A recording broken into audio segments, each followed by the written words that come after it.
Welcome back to episode 10 of the FranTastic review. Tonight, we are going to be reviewing Deadpool and Wolverine.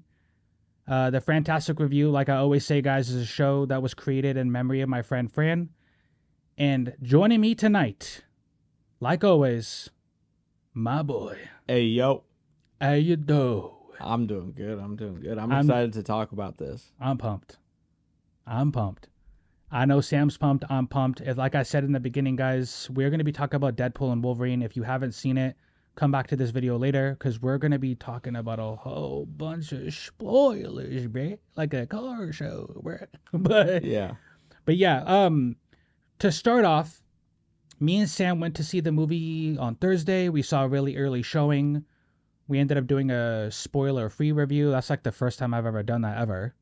Yeah, did a couple of videos after that, kind of just, expressing how Disney kind of took a risk with this rated R movie. It was super rated R, by the way. It was.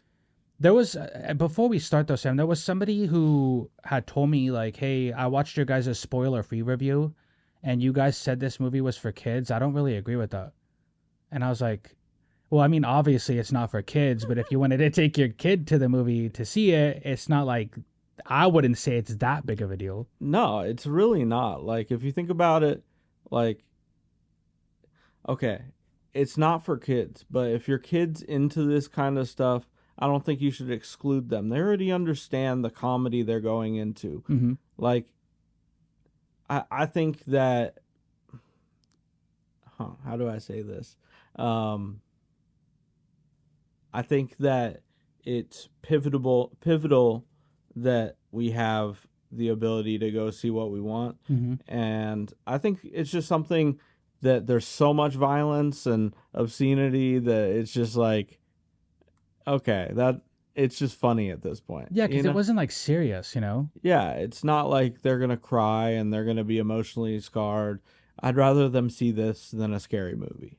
Like, I literally saw a comment on a TikTok video that was like, but a bunch of people died in the beginning. The TVA they were the TVA agents were just doing their job. Bro, yeah, they were, but it's also a fictional movie. Exactly. So, what you do?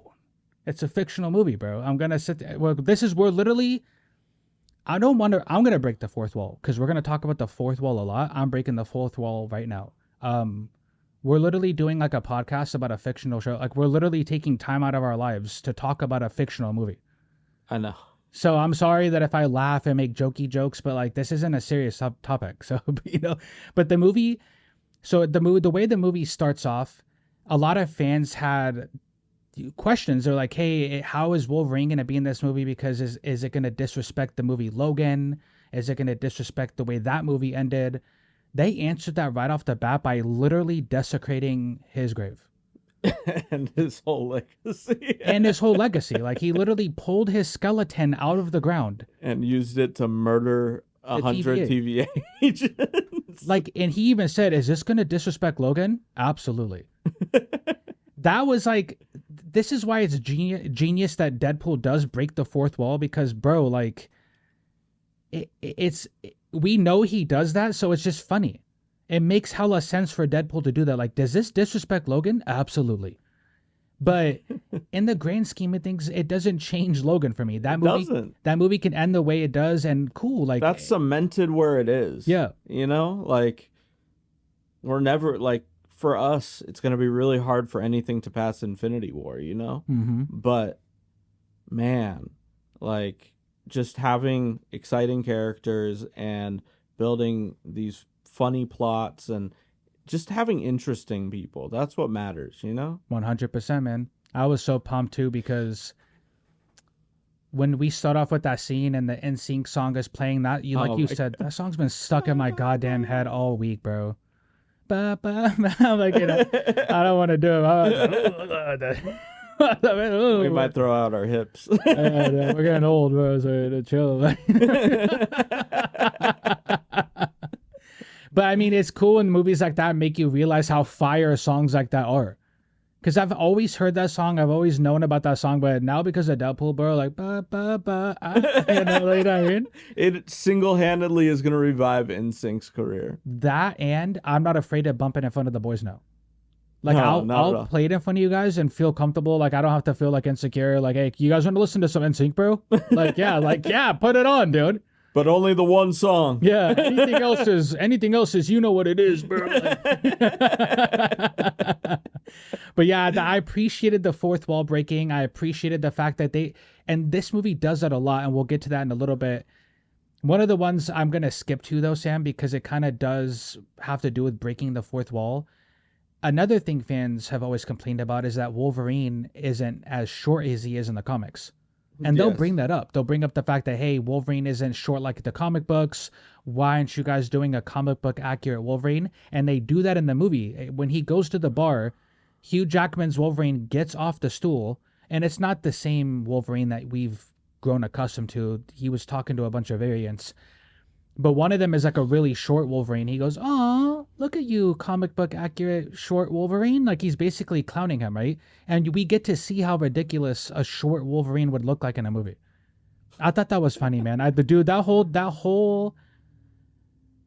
I'm just a huge fan of when Deadpool does that because he gets to address things that fans talk about. Oh yeah, and he was openly shitting on the Marvel universe throughout the entire movie, and it's absolutely hilarious how he's able to do it so well. He not only integrates it with the conversations he has with the characters around him, but he's really good at doing it when he fourth wall breaks. Mm-hmm. And I'm glad they didn't give Logan fourth wall breaking abilities or something like that. They just let Deadpool have that be his thing. Occasionally he'll talk off to the side and Wolverine's like, "What?" Yeah, they don't even really address it. It's like, okay, that's just Deadpool. You know? Who you talking to, Deadpool? What you do? They So when he does, yeah, Sam's right. He does it a lot in these movies, but especially in this movie, like he was like, "This isn't woke like the other movies." Like he mentioned being woke. He mentioned like how Disney's not having a good last couple of years because they're not, and it's cool to see them poke fun at themselves. One of my favorite lines was, "Cocaine is where Disney drew the line." Yeah, and he says, "Oh, we can't do that," but We he's can't still use mentioning it, but we can say it. Yeah. And it's like, "Oh, you want to go skiing, sugar booger?" Like she kept mentioning all his roommate kept mentioning all the names for it, and he's like, "No, no." Kevin said no, bro.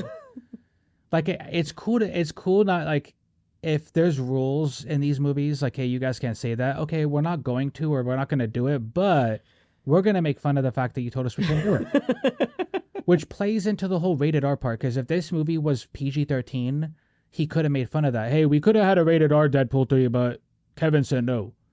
Yeah. That's the greatness of the fourth wall breaking, is that you could do anything and Deadpool can make fun of it. Like, hey, we could have had a rated R movie, bro, but like Disney said no, bro. Like, so, when I mentioned the short Wolverine, okay, there, I had a debate with a friend the last couple of days, and then I mentioned to you at work, Sam, how some of these cameos aren't really cameos because they're supporting roles, in my opinion, right? Yeah. And we're gonna get to that right now. As the movie goes along, and I should say this, Sam's a really huge fan of Loki season 1 and 2. I am as well, but you've had season 2 up there with like the upper echelon of Yeah, I MCU. just put out my ranking for my top 5. It's my number 4 favorite Marvel project of all time. And because it's an awesome show. It is. They did a really amazing job on Loki season 2. And I just love Tom Hiddleston. He's great. He's incredible. If you guys haven't seen Loki season 1 and 2, and you've watched Deadpool, the TVA is in that. It basically started with that show, right? Yeah, it did. And it's basically like a group of these people who kind of control the timelines, right? Like they're kind of like, so the TVA, basically their whole job is to trim off excess timelines and stuff like that are running astray from the master plan of Kang. So basically, so we find out Kang is ruling the TVA. The TVA goes out of his rule. Eventually, Loki finds his way into running it, you could say. yeah. Go watch it. Yeah, it's amazing. But so if you go into this movie, you're like, wait, what's the TVA? It's because it's from that show. It's a new thing they kind of introduced. And they even mentioned how it's under new management early in the movie. They were like, we're under new management, but I don't stay by those rules. So one of the main villains was a TVA agent. Yeah. He was basically in charge of this one project and seeing the death of this timeline, which could take thousands of years. But he wanted to up the speed. But he wanted to speed it up and just get his job over and move on to the next one. Which that universe ended up being the Fox X-Men universe, right? Because Yes. Logan had died in that. Yeah. Mm-hmm. Which is cool. I think it's cool to like integrate that, right? Like, hey, because it wasn't just a random universe. This guy Paradox, that's the villain's name. The villain, right? But he works for the TVA. He's essentially trying to speed up the death of the Fox universe. Deadpool gets took into the TVA because he's trying to live like a normal life. And you see early in the movie, like while he's living a normal life, it's not him, right? He's like, hey, I don't want to be a car salesman, but I am a car salesman. And he's at a birthday party, right? Mm-hmm. At the birthday party, the TVA like takes him. He ends up getting taken there. And yeah, the It's Paradox. the first time you see him get beat. Yeah, and he said a lot of peg jokes, and that was funny, though. With the stapled on hair, that was hot. They like ripped off his toupee. That shit was hilarious, dude. Paradox ends up explaining to him once he gets there, like, hey, so they mentioned something called an anchor, right? Like every universe has an anchor. When that anchor dies, that's when that universe dies. Okay, then what? Then I was thinking this week, like, who's the anchor for the MCU? Is it Tony? Like when Tony Stark died, is now their universe is going to take 1,000 years to die? Is Spider-Man the anchor? Is Doctor Strange? I don't know, Sam, if they'll ever use that again. Actually, to be honest with you, I don't think they're ever going to use that I again. think they will, because like this whole phase is supposed to be still about the multiverse. They're going to finish off their multiverse story, and I think that honestly, this is the movie that revived the whole everything Marvel. Yep, this did. I don't know if Like it saved it, but it did revive it. Yep. it gave it a fighting chance. So I think that everyone's going to attach onto the ideas of Loki season 2 and Deadpool and build a big story off that. Maybe Deadpool's not like a main character, but use the same type of storytelling with intriguing villains, with, I mean, not the smartest of plots. There are some plot holes, but that's just gonna happen, you know. Yeah. So. Yeah, well, there's always going to be plot holes, and people like to nitpick and stuff. I kind of try to not to with these type of movies, like we said in the beginning. It's a fictional story, and it's the whole idea of superhero movies is to have fun and to think of the unimaginable, you know.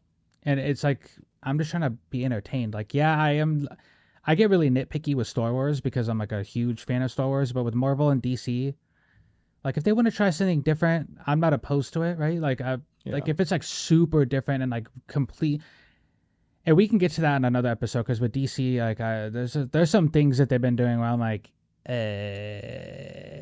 like I'm just cringed out. But okay, so Paradox tells him like, hey, Logan was the anchor of your universe. I'm speeding up the death of your universe, but they agree to let you come, and they think you're too valuable, so we're gonna let you survive. Deadpool doesn't like that, obviously, so he starts to fight back, and he starts to look for Logan's. Yeah, he fights back, and then he gets a temp pad, and he travels around the multiverse finding different Logans until he found what he thought was the best Logan. And it ended up being the worst Logan, I said. The worst, yes. And this is where you see the comic book accurate Logan. You see Logans from like different timelines and universes, but shredded. One of the first cameos of this movie, and I think this might be one of the true cameos and not a supporting role. We see Henry Cavill as Wolverine. Yes. He turns around as Henry Cavill, and he's like, and like Deadpool makes a joke about that. He's like, hey, basically like, hey, come over to our side. The people on the other side aren't treating you right, which is a shot at DC. Yeah. And I thought it looked good as Wolverine. He did. There might be people who disagree, but if this was like a test to see if like Henry Cavill could be the new Wolverine once Hugh Jackman retires, I wouldn't mind, bro. Like that was cool. That would be fire. But as they did say in the movie, they're gonna keep using Wolverine till he's 90. And hey, I mean, if Hugh Jackman wants to do it, absolutely. I mean, it's gonna be hard thinking of another Wolverine. right? So Yeah. like we kind of have to get used to the idea one day, but you know, so he's going to, and like Sam said, he once the Wolverine he ends up finding, he thinks is the best Wolverine, but it's not. It's actually one of the worst Wolverines. They said it's the worst. Yeah. And they started laughing at him. They were like, I would have taken any of them, but not this one. Not this one. What was the Wolverine he ended up finding? Was that the one that was fighting the Hulk, or was that a different one? That was a different one. Yeah, because there is a scene where like we see the blades come out and Hulk is in the reflection of the blades, Yep. which is teasing, Wolverine versus Hulk, which is a huge part of the comic books. One of my But favorite, we never got to see it. not in live action. No. One of my favorite animated movies from Marvel is Wolverine versus Hulk. I love that one, dude. Yeah. It's very short, but like, because obviously, how can you make like a 2-3 hour movie out of that, right? But Yeah, they need to do Deadpool and Wolverine versus Hulk. that'd be so fire, bro. And it doesn't even have to be like a big major plot movie. Just we're going to Canada and we're gonna fight the Hulk, bro. Like, let's just do that. Like a whole hour of them tossing each other around in the woods. That'd be crazy, dude. So speaking of cameos, the reason I said that is because there's a lot of other ones in this movie, but I consider them supporting roles. You guys might think differently, and Sam, you think they're supporting roles too, or what were you kind of on that? Yeah, I mean, yeah, that makes sense. They're supporting roles and like they have meaning. They're not just fanfare. Yeah, people are like, oh, there's a lot of. I saw comments on Twitter, which I gotta stop going on Twitter, but a lot of comments on Twitter were like, a lot of fan service in this movie. Yeah, fan service isn't bad necessarily. That's why everyone glazes Avengers Endgame. Yeah, because of that. Like, if you ask the average Marvel fan, yeah, maybe not the hardcore Marvel fans, they're gonna tell you Endgame is their favorite Marvel movie, even though Infinity in reality it War is wasn't. I mean, it was okay. It was incredible because of the fan service makes it rewatchable. It's like all the time. Like, I remember all the hardcore fans, they complain about all the time travel and not enough of the fighting and this, that, and the third. There was a lot of complaining, bro. Where's this storyline? And they wanted this ultra big movie, but it was still fun because of the fanfare. They spent an outrageous amount. You got to see payoffs for long stories that have been written for so People long. on the same screen together that we never seen before. Exactly. It was just fun. And that's what Marvel needs. They don't need, I mean, like, Multiverse of Madness. I don't think it did a lot right, but one thing it did do is it brought in the X-Men and it let Wanda murder them violently. Bro, speaking of Endgame, and now that I'm thinking of it, like, if Tony isn't the anchor of this MCU universe, I don't know who would be besides Spider-Man. Like, I kind of has to be Tony. It could be Spider-Man. Spider-Man could make sense. Yeah, but like, who was the anchor before him, right? Like, they gotta explain that a little more because obviously, like, the universe existed before the anchor, right? So like, who was the anchor before Logan? Like, he can't just have always been the anchor, right? Maybe it transfers upon death. Like the Avatar type shit. Yeah, that'd be cool. I wouldn't mind having them transfer it, but I think in our current MCU universe, it's either gonna be Tony or Spider-Man. Tony makes sense though. Yeah, he does, but there's some Tony news. Yeah, we'll talk about it. Yeah, some Robert Downey Jr. Speaking of the Loki stuff, because there's something called the Void. Sam had mentioned it earlier, but it's essentially they send a lot of variants of these heroes and villains to the Void. Yeah, any failed projects is what they call them. In there, one of the first things we see is the Fox logo. Yeah, they see 20th Century Fox. And in Loki too, there was like an alligator Loki, old person, kid Loki. Yeah, so like this is where these people get sent. So Wolverine and Logan end up getting sent there by Paradox, and right away, this guy in the movie theater too. This guy was like, "Oh, you were talking about how it'd be cool to. You think we were gonna see the Human Torch?" Yeah. And I was like, "Oh, I mean, yeah. I mean, I was like, oh, I didn't really like buy into it." So when we first see Chris Evans, they made it look like it was going to be Captain America. They did, but I knew immediately. Yeah. I called it. And so he ends up being the Human Torch from the Fantastic Four, and I was like, "Oh, cool, dude!" And That's they like, immediately let him get his shit clocked. yeah, he got rocked, bro, by Pyro, dude. And Pyro was in the movie from the X-Men movies. Sabretooth. I mean, and we're gonna get to the other ones in a minute, but it was funny because there was a running joke in the movie where Johnny Storm, they get rounded up and they're getting taken to the movie's villain, which is Cassandra Nova. Yeah. She's Professor X's sister, who's Yeah. bad. She's a bad guy, but she's a super OP powerful person. She really is. And on the way there, there's like a running joke where like he supposedly said a bunch of bad stuff about her, and Deadpool lies about it, and Wolverine gets hella pissed. Like, you just let that innocent guy die for no reason. Wolverine doesn't get pissed. Cassandra gets pissed, and Oh, I thought Wolverine was like, why did you just let that innocent guy die? He didn't do anything. I don't remember him saying that. Well, but we gotta watch it a third time. Maybe L4, bro. But now, not to get sidetracked, but we get to see later in the movie, we see Blade, Yep. Wesley Snipes. We see Elektra by Jennifer Garner. We get told that Punisher was there. Reed Richards was there. We get to see Channing Tatum as Gambit. Bro, when that happened, I was like, bro, they really wanted to like. And then they just completely butchered the character. It's hilarious. And they gave make fun him of the it. worst accent ever. Yeah, it was just Channing Tatum trying to talk like a Louisiana French person. And they made fun of that too. Like, he's like, did you have a dialect coach for this movie? Like, remember? That was crazy, dude. Yeah. Because he was supposed to play Gambit like Give me years your ago. impression. Oh, wow, this is the void, like there's a Punisher. And then he would switch to like another one too. Like, he had multiple accents in the movie. And then he would talk normally, and then they did mention Punisher, but bro, Wesley Snipes' Blade was probably the most surprising one, because we were all told that him and Ryan Reynolds beefed in real life. Yep. And that they didn't like each other, they couldn't be in the same room. So seeing that, they must have made up somehow before this movie was shot, and it was so cool seeing Wesley Snipes' Blade, dog. Yeah, and he said at some point in the movie that there will only be one. And you know what that makes me think? They're going to cut everything they've been doing, and they're going to shoot the new Blade with Wesley Snipes. That would be so insane, because the guy that they recasted for Blade, they've been talking so much glaze on him. He's a good actor too. Yeah, he is. And that would suck, but like, bro, Wesley Snipes, take a bow. We didn't get to see a ton of him, but he was great. Yeah, for what we saw. Yeah. It was like, I'm literally, dude, that guy could play Blade until he's 90. He could. We get to see Jennifer Garner as Elektra, and they even make a Daredevil joke. Hey, they actually made Jennifer Gardner popular again. Yeah.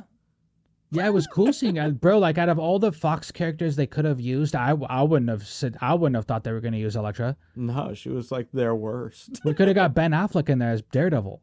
That would have been cool. But yeah, she was one of their worst movies, and like, it was cool seeing her. I'm not going to lie, it was cool seeing her. Right? So as the movie's going along, they're trying to like group all these guys together to like go stop Cassandra Nova, right? Honestly, you know what I just thought of? I think that the reason they cast these certain people is they're all from movies that were either scrapped in Gambit or disliked, like Elektra and Fantastic Four. You know? Yeah. Yeah, I mean, I would have loved to have seen. They could have thrown in Miles Teller as like Mr. Fantastic. Yeah. As, Reed Richards, or like somebody else. It would have been cool. It would have been cool to see Magneto. I would have loved to have seen Michael Fassbender there. That would have been fire, dude. But the ones that we did get were awesome. I mean, the whole time me and Sam were geeking out at the theater. We were. It was just so much fun. Yeah, it was fun. It was fun seeing that. And then like Deadpool's making fun of Gambit, and we all know why, because his accent was stupid. It was fucking stupid seeing Channing Tatum as Gambit, but it was cool at the same time. I don't really even know how to explain that.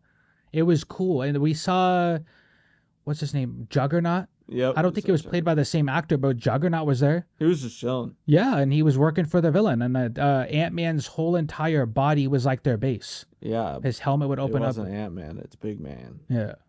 Oh, is that what they called it? Yeah. Oh yeah. It looked like Ant-Man, but yeah. But that's probably what they called it, right? Yeah. But so she comes out, Cassandra Nova comes out, and she kills Johnny Storm, bro. Like, she literally stripped him of his blood and like skin. Yeah, she's OP. She is. She's definitely hella OP, dude. Like, How do you stop someone like I her? wish she would have been like a side villain in like a like in an Avengers movie, you know? Oh, that would have been so nice. Like while we're dealing with Doctor Doom, Cassandra Nova's also threatening the universe. Yeah, because I was actually a fan of the actress and the casting. Yeah. So, you know what I mean? Um, but yeah, so as the movie's going along, their whole goal is that like they need to get out of the void, but only she can help them get out of the void, and she's definitely not going to help them get out of the void. Before we get to the next part though, Sam, there was a scene where like Wolverine and Deadpool are driving in this car, and like when Wolverine's like yelling at him and like being hella rude to him and like really going in on him, bro. That part was hilarious, dude. That part was absolutely hilarious. It was kind of jarring, and they get into like this huge fight that seemed like it lasted like a whole day. It lasted all night, and then they're both out cold. And then Oh yeah, because Elektra grabs their car and drives them off. yeah, because Daphne Keane is also in the movie as X-23, Yes. and that's also another supporting role character that we didn't mention. What she actually brings a lot of like emotional scenes to this movie. That's actually something I really liked. Yeah, there's a lot of jokes and comedy, but when she's on screen with Logan, Wolverine, that's not her Logan, but you can tell that like I was a huge fan of like the emotions that both these actors brought to the screen. Yeah. I mean, even Deadpool had his serious moments, reflecting on his purpose and stuff like that, Yeah. So let me look at this real quick because dude, there was I literally could not make hella notes this week. I literally had to like lock in because there's so much in this movie that I don't want to miss. Now, me and Sam had mentioned earlier that their Fox universe exists in a different universe than our MCU, right? So, and the whole goal of this movie is to save Deadpool's universe, which is the X-Men Fox universe, right? How are they going to integrate that into the MCU? I think Secret Wars and Doomsday will do that. They're going to have to do a soft reboot where like everybody comes into one universe. I think that's how they're going to do it. So what I think, so basically, there's this concept in multiverse, the multiverse of madness that they talk about, which is basically where universes collide and they have to fight for supremacy, basically, and then one stays, Yeah. So maybe they are MCU and the 1005 universe collide. Oh, like in Secret Wars? Yeah. And then everything in those two worlds goes to the void to fight it out. And that's how we get Secret Wars. That's such a fire idea. I mean, hey, they fight on the void, which would be the same idea as bringing them to the battle planet. yeah. Same idea. Yeah, it's the same concept. And then Doctor Doom, and hopefully, I know everyone hates on Kang. I hope he's still in this somehow. Yeah, I think he's such a threatening villain with his abilities. Do you think that they're just gonna have Doctor Doom kill off Kang in the beginning of the movie? That's gonna be what has to happen. I really hope that they bring him back. Yeah, like I think I could see Kang like or recast him. I love that character. Yeah, me too. Him and Loki was so great. Jonathan Majors was such a good actor for that role. It kind of sucks that all that had to happen, and he went through his court proceeding and all that. But man, when you fumble the bag, you fumble the bag, bro. I don't really give a shit. No, for sure. Yeah, I mean, I'm sorry, Jonathan, bro. Don't. But sup, I mean, I know that like you proved a lot of what she was saying wrong, but come on, dude, what do you do? when you're in the MCU making that type of money, I'm gonna lock myself in a room and just work out the whole entire time I'm in the MCU. Yeah, that's how you look like Chris Evans. Yeah, I'm not about to sit here and go to no club. I'm not about to date no girls, bro. Like you smell me, bro. Like, I'm about to straight up, Um, but yeah, that's interesting idea, Sam. I think what you said is probably gonna end up what happens. I think something along those lines is going to happen where we end up having the Void be Battle World. Maybe there's other universes that we also have like a massive incursion or something, and it all comes together and we just get Secret Wars, because that's sort of what happens. Well, I've heard rumors that like the Fantastic Four also come from a different universe because their movie takes place in the 60s. Yes. And for some reason, they're going to end up in ours. So either in their universe, Galactus is probably killing the planet, killing all these planets and gets Yep. to Earth. I agree. I think that's exactly what's happening. And they're going to end up in the MCU. Like their Reed Richards is going to find a way to escape, but by escaping, they come into the MCU. Or they get pulled from their universe to do Secret Wars. Whatever happens, because obviously Doctor Doom is going to be the main villain of Doomsday and Secret Wars. So either he pulls the Fantastic Four into the battle planet or he pulls them into the MCU, or however this is going to work. Because you're going to have to get all these different universes on the same screen somehow. And I think that's why the Void makes so much sense. We're going to get Tobey Maguire's Spider-Man. We're going to get Andrew Garfield's Spider-Man. I think that'll probably be Endgame's moment, dude. Maybe. It depends on the delivery. And how they do it. You know what would be crazy? Let Chris Evans say Avengers Assemble again. Yeah, dude. Let him be the guy. Like, they find another version that's also as good as our Steve Rogers. Mm-hmm. And let him be the leader. Yeah. That would be the crazy... I don't think they end up... They'd end up having to pay him so much money. Yeah, I mean, to make Secret Wars, if you're gonna have Tobey Maguire, Andrew Garfield, Robert Downey and all that, you're gonna have to fork over a lot of money for this movie, dude. Yeah, but I think it will be worth it. I think it will be good. 100%. It's probably gonna make the most money any Marvel movie's ever made. Maybe any movie. I mean, Endgame made the most ever, right? Well, I think the Avatar and Titanic are still the top. Endgame took it. Yeah, look that up real quick. Yeah, while you look that up, I was actually gonna tell you there's a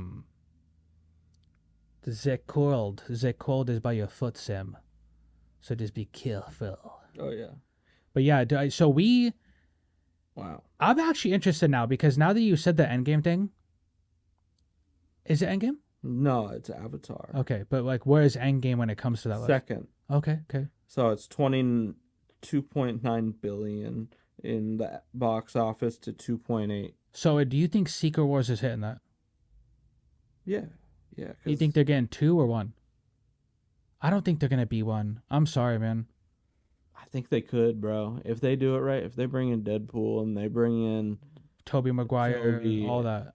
And I mean, we already know who Doctor Doom is. Yeah, Robert Downey Jr. So I mean, we're getting all these people, and if they get Chris Evans to come back, Scarlett Johansson, the original team, you get all these different. They can get ScarJo. Yeah, I can see, but then what would and the then maybe we get movie? A Kang variant as well. That because King is a part of Secret Wars. Yeah. So I mean, to essentially write off his character just because Jonathan Majors is a huge misstep to me. Yeah. Now, if let's have a little fun here, bro. What do you think the budget for Secret Wars would be? I think like 400 million. Infinite money. 500 to 400 million just to make it, and that's not even counting post-production, the advertise. You don't even need to do a lot of advertising for that movie because that movie's gonna sell itself, dude. Yeah. I hope that Doomsday it has a lit plot too. Yeah, because I think they're gonna probably spend like a good half hour, 40 minutes setting up Doctor Doom's story, just like they did with Infinity War. Set it up in the Fantastic Four. Do you think Robert Downey will be Doctor Doom in Fantastic Four too, or we're getting a different? So here's my thoughts on Robert Downey Jr. I don't know if he is prime Doom. Like he might not be the main Doom, but he could be a variant Doom that they use for in the 60s, because as you said, It's in the 60s. Yeah.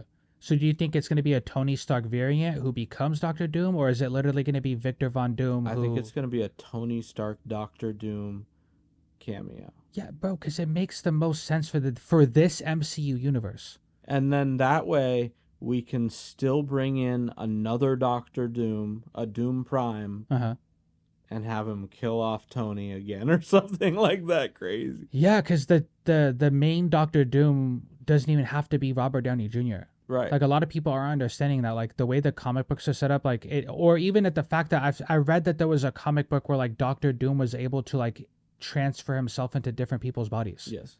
So he could have transferred himself into that universe's Tony Stark. You know, you get set up with the money, the technology, the intelligence. Or you could even do a whole like storyline where like when Tony Stark and Iron Man 1 has to get the fake heart, maybe he doesn't get a fake heart. Maybe the accident happens to his face and he has to escape that cave doing something different. And instead of becoming somebody who wants to fight the military industrial complex, he becomes somebody who wants to take it over. Yep. And become like a super like villain.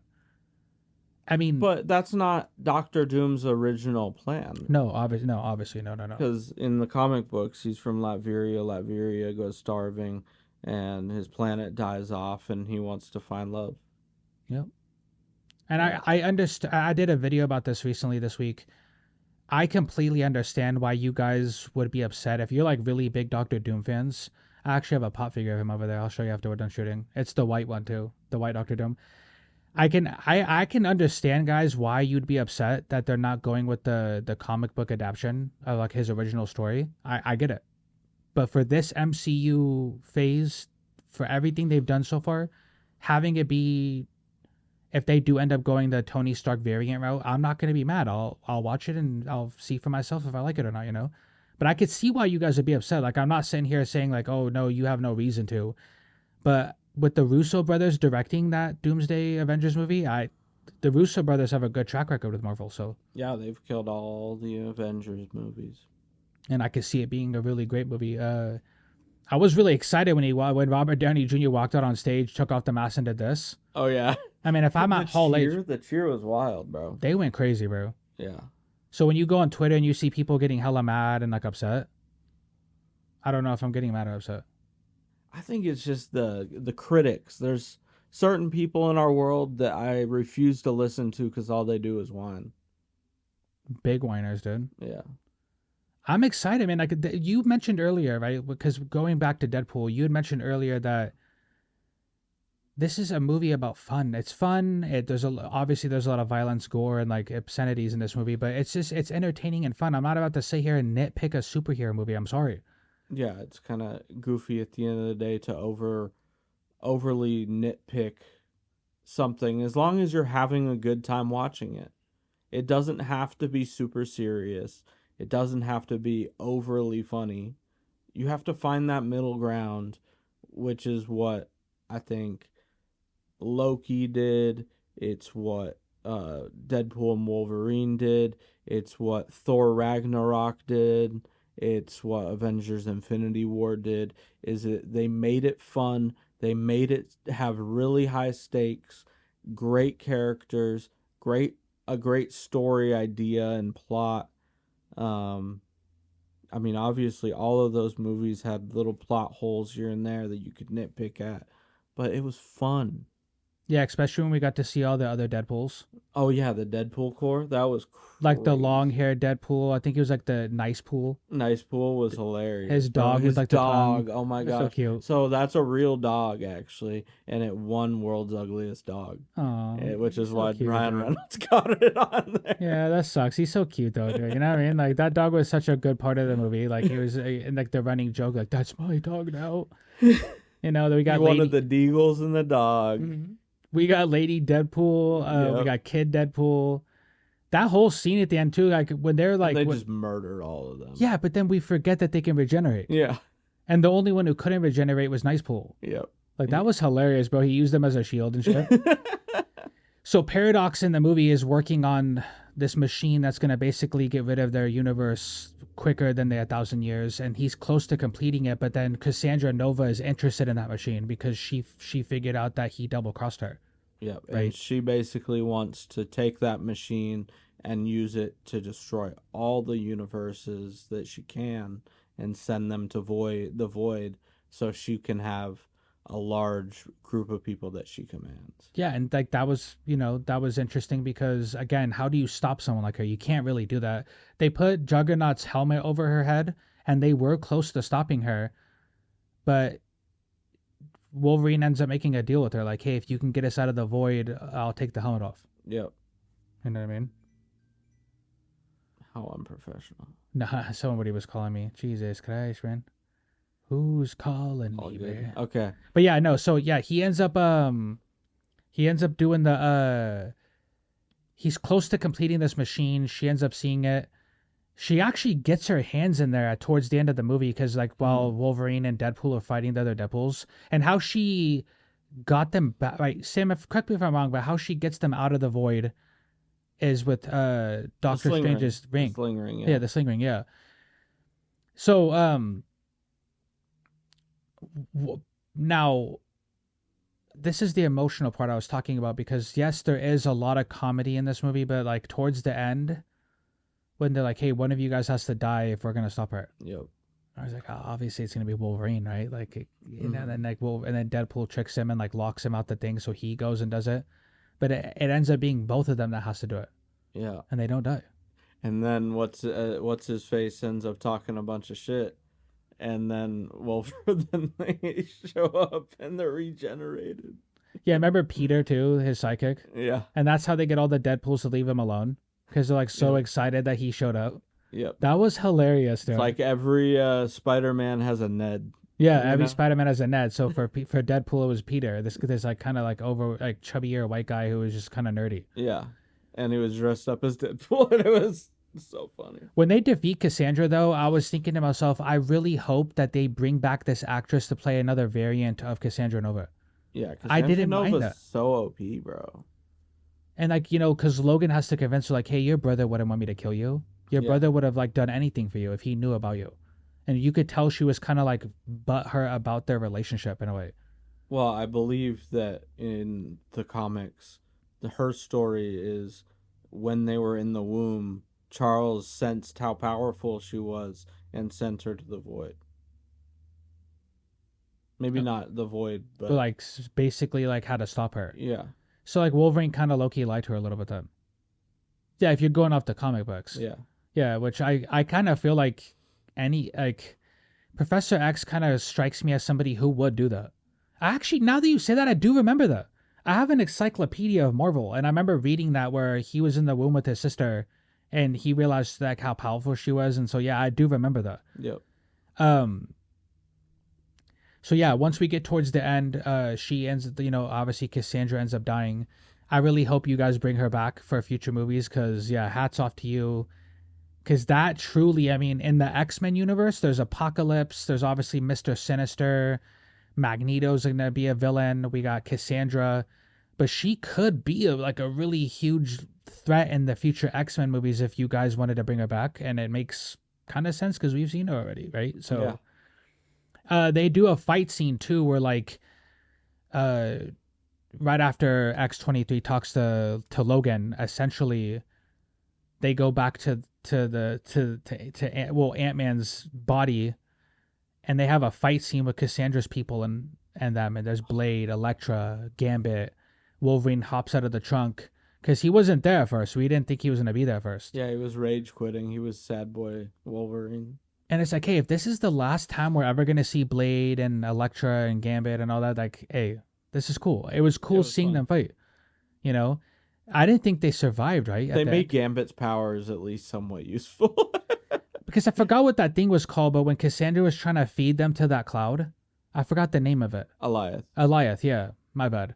All the people out there, you don't do fake fan. Fake fan. Fake fan. Fake fan. If you don't like it, just don't watch it, bro. Yeah, but hey, my bad, Sam. We shouldn't have saw it, man. I'm sorry, bro. I'm sorry. You can return the ticket if you want. I don't know if we can return it after we've saw it a week ago. But yeah. It was cool, bro. Like the whole, and at the end, when they're sitting down and they're having like a shawarma, and he's like, "Hey, we're ever gonna see each other again?" He's like, "I don't know." I was like, "Ah, come on, don't do that." And then they end up like hanging out. He invites him over to like have a little kickback with his Well, he friends brings him back to his universe.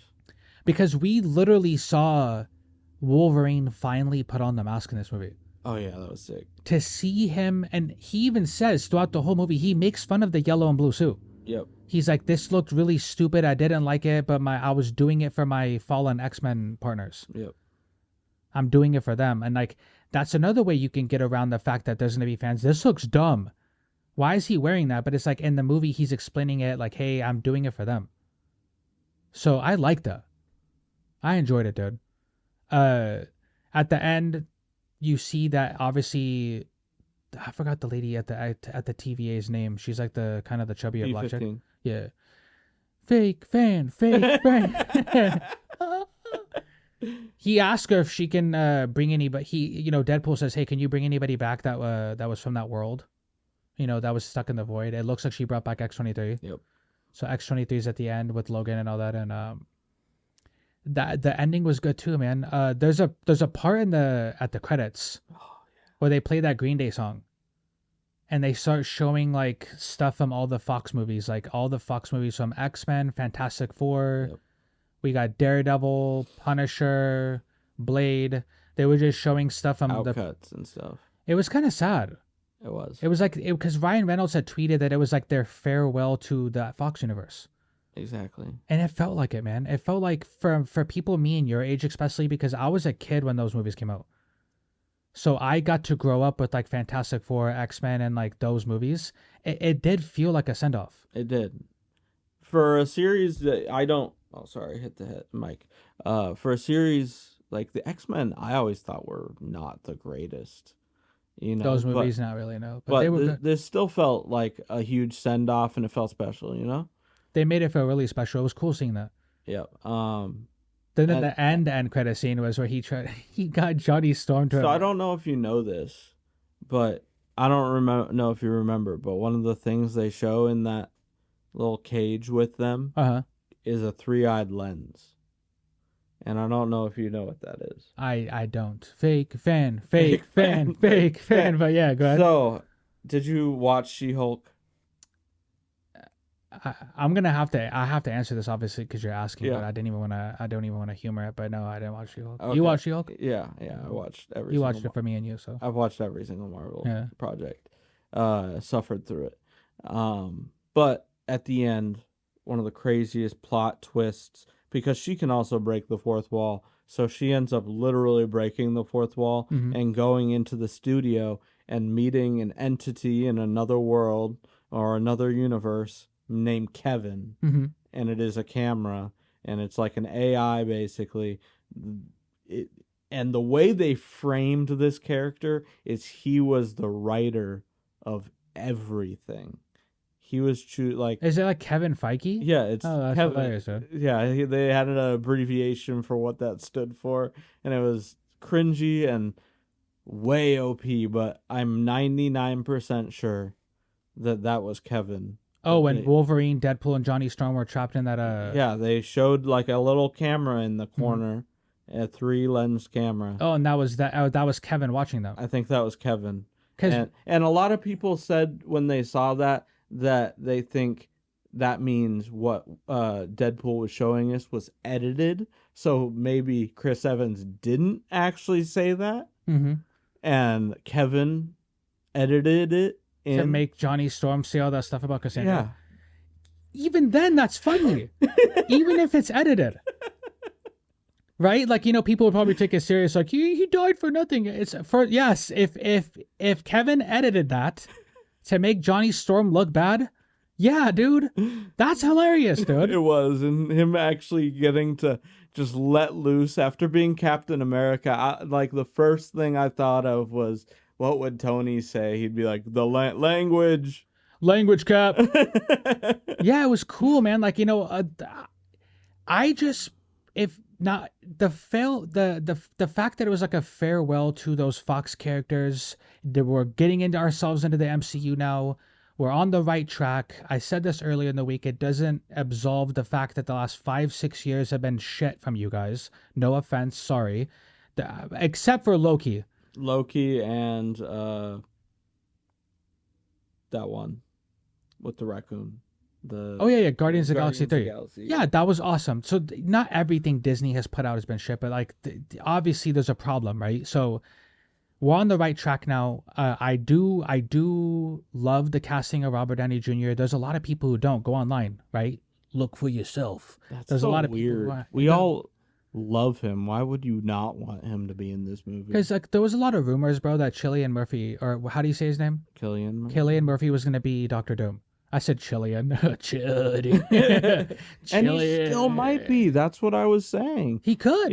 I think that Robert Downey Jr. is going to play a Tony Stark Doctor Doom variant. And there could be the Council of Doctor Dooms. Yeah, and they could do the Doctor Doom Council.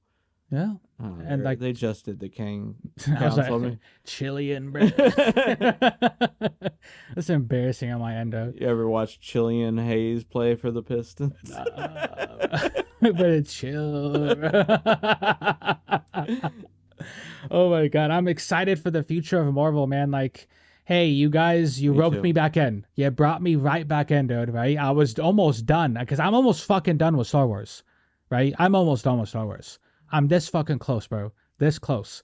But being a Marvel fan, Kevin, because this is the difference between Kathleen Kennedy and Kevin. Kathleen will double down. You guys don't like Rey?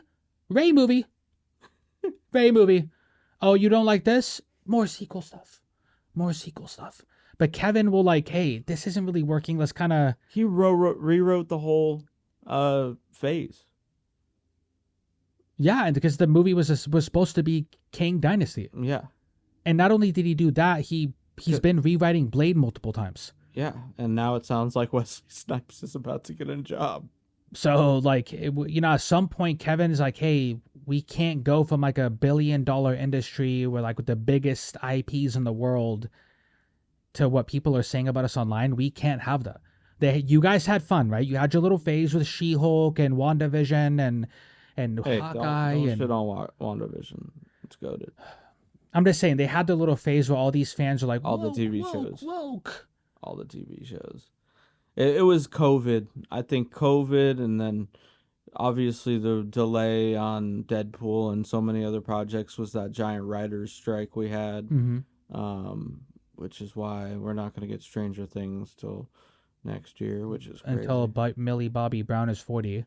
Yeah. She's going to be 40 by the time the show comes out because these fucking guys took so long to release it. But it's still going to be goated. No, for sure. Yeah, obviously. But I'm just saying, like, they're in high school and Millie Bobbard. God damn it, dude. Hey. Fake fan. Millie Bobby Brown's going to be 40. I'm a senior. What you do? Oh, dude. Hey, I don't have much more to say, guys. Go watch Deadpool and Wolverine, okay? It's a fucking good movie, dude. The future of the MCU is looking very bright. Very, very bright. I'm excited for Fantastic Four, the new X-Men stuff. I'm excited for even Blade, because they announced the Blade movie is still being made with Mahershala Ali. Whether it's that or Wesley Snipes, I don't care, bro. Just give us good content. Give us stuff that we like. Stop with the agenda shit. Stop with trying to push messages that no one cares about. Just make good movies. Deadpool was perfect. There was a lot of gay jokes in Deadpool. A lot of gay jokes. There was a lot of stuff that a lot of people would call woke. But the way Deadpool pulls it off, it's like funny. It's like we're poking fun at stuff, I enjoy it, dude. But yeah, that was the FranTastic review number 10. You guys go follow us on TikTok, Instagram, Facebook. Go follow us on Shorts. Well, you don't have, well, if you're following me, you're already going to see me on Shorts. But Sam has a channel as well. Guys, please go subscribe to that. Once 2K comes out, I'm going to be putting out live streams pretty consistently of me just playing 2K and chatting. Let's go troll him, bro. Let's go talk shit while he's playing basketball. I'll be like, hey, Kobe. Every time he chucks up a shot, Kobe, But yeah, and then guys, go follow us, subscribe. It helps the channel. That's what the numbers say. The numbers say it helps the channel. And if you're watching on the The Spotify, download. Download, man. If you guys are listening on Subscribe. Apple Podcasts and Spotify, Auto download. right? You don't want to just hear our voices the whole time. Right? You want to see our faces too. So there's options. There's options for you guys. Sports Go ahead and do that. content. And hey, like I said, when I started this series, the FranTastic review, it was for a late friend of mine, and I'm actually glad that I could like carry this on for her because she was a super big fan of what I was doing those years that she was here with us, and just like Sam was to me this year, Fran was it's cool having somebody like just come up to you and like you don't really know them and they're sitting there like, hey, I just watched every episode you put out. When are you putting out more? It's cool, like, but when you put in this amount of work and people are like that supportive of you. So, but yeah, until next time, guys. Peace. Bye. Bye, bye, bye, bye. I don't want to be a fool for you. This one, it's Copyright. Yeah.